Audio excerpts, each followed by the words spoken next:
నమస్తే అండి, మాది విజయవాడ. నా పేరు శ్రీనివాసరెడ్డి. నేను కాంచీపురం హిందూ ధర్మశాలకు వచ్చాను. రాత్రి వచ్చాము. ఇక్కడ రిసీవ్మెంట్ చాలా బాగుంది. మమ్మల్ని చాలా జాగ్రత్తగా చూసుకున్నారు, చాలా జాగ్రత్తగా సాగనంపుతున్నారు. ఇట్లాగా ఎటువంటి రుసుము మా దగ్గర తీసుకోవట్లేదు. వీళ్ళు మమ్మల్ని చాలా జాగ్రత్తగా చూసుకుంటున్నారు. సదుపాయాలని జాగ్రత్తగా చెప్పారు. ఇంకో విషయం ఏంటంటే, మన హిందూ ధర్మాన్ని మనం కాపాడుకోవాలంటే కేవలం మన హిందువుల దగ్గర మాత్రమే కొనుక్కోవాలి. ఎటువంటి వస్తువైనా, ఏ రూపంలో అయినా సరే ముస్లిమ్స్, క్రిస్టియన్స్ జోలికి వెళ్ళదు. మన హిందూ ధర్మాన్ని మనం కాపాడుకోవాలంటే కేవలం మన హిందువుల దగ్గర మాత్రమే కొనుక్కోవాలి. ఎటువంటి వస్తువైనా, ఏదైనా సరే మన హిందూ ధర్మాన్ని మనం కాపాడుకోవాలి. నా పేరు తేజస్విని, మాది విజయవాడ. మేము ఈ హిందూ ధర్మ సత్రానికి వచ్చాము నిన్న నైట్. ఇక్కడే ఉన్నాము. ఇక్కడంతా చాలా బాగుంది.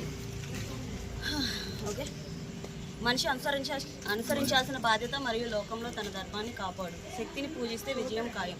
ఇది మనకు శ్రీకృష్ణుల వారు చెప్పారు. ధర్మాన్ని రక్షించే వారినే ధర్మం రక్షిస్తుంది. ఇది మనకు శ్రీరాముల వారు చెప్పారు.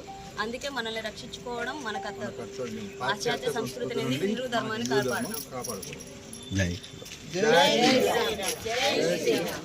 శ్రీరామ్.